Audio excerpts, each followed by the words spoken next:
are all well and safe. Today I'm going to read a story for you, and the story I've chosen is one of my favorite ones, called The Tale of the Naughty Little Rabbit, which is based on the original tale by Beatrice Potter. Now there aren't many stories about naughty rabbits. That's because rabbits usually know how to behave themselves, but not this one.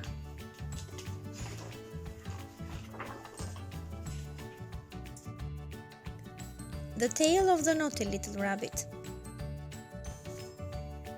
In a snug little burrow, beneath a tall fir tree, in the heart of the woods, lived a family of rabbits. There was Mrs. Rabbit and her 3 little daughters, Flopsy, Mopsy, and Cottontail, who were all as good as gold. And then there was Peter.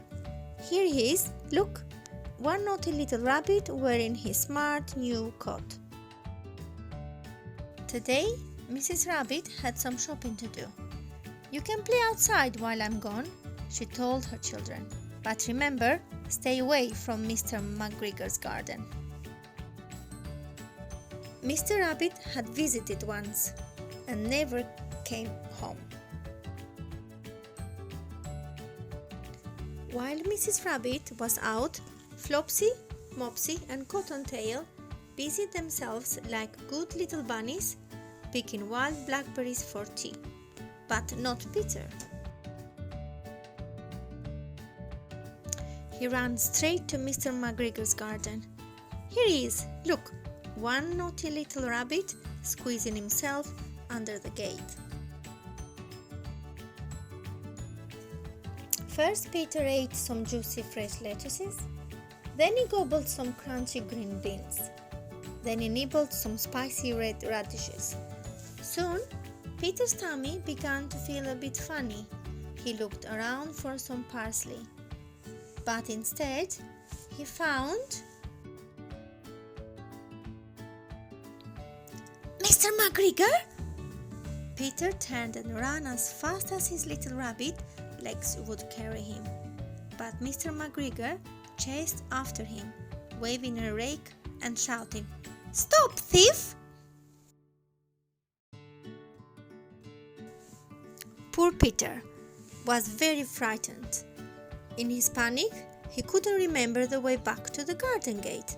He ran back and forth, all over the garden, with Mr. McGregor's close behind him. Here he is, look, one naughty little rabbit running for his life. As Peter dashed through the vegetable patch, one of his shoes came off. Peter kept running.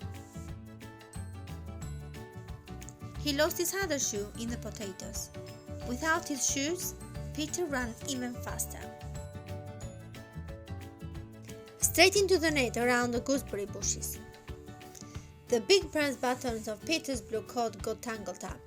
Suddenly, Mr. McGregor appeared over him. "You wretched little rabbit, I'll have you for my dinner," growled Mr. McGregor. Peter wriggled and squirmed to get free. And just before Mr. McGregor could trap him, Peter escaped. "Maybe I'll be safe in the tool shed," thought the scared little rabbit. A big green watering can seemed like the perfect hiding place, until Peter discovered how much water there was inside. But Mr. McGregor had followed him into the tool shed.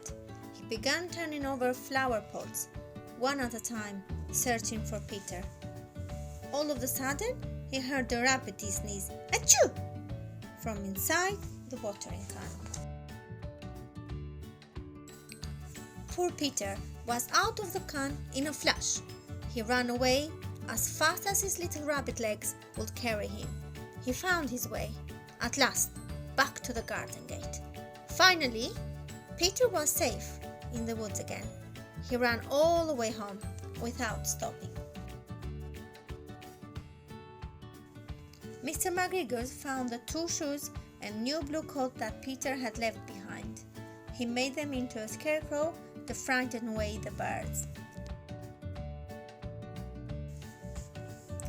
Back in the snug burrow, Mrs. Rabbit was not at all pleased with Peter had lost his shoes and coat. That evening, Flopsy, Mopsy and a Cottontail had a delicious feast of bread and milk and fresh picked blackberries. And Peter? Mrs. Rabbit put him straight to bed without any supper, only a spoonful of chamomile tea to settle his aching tummy. Here he is, look, one naughty little rabbit feeling rather sorry for himself. Don't you feel sorry for him too? And that's the end of the story, children. Hope you enjoyed and hope also to see you soon. Have a nice day.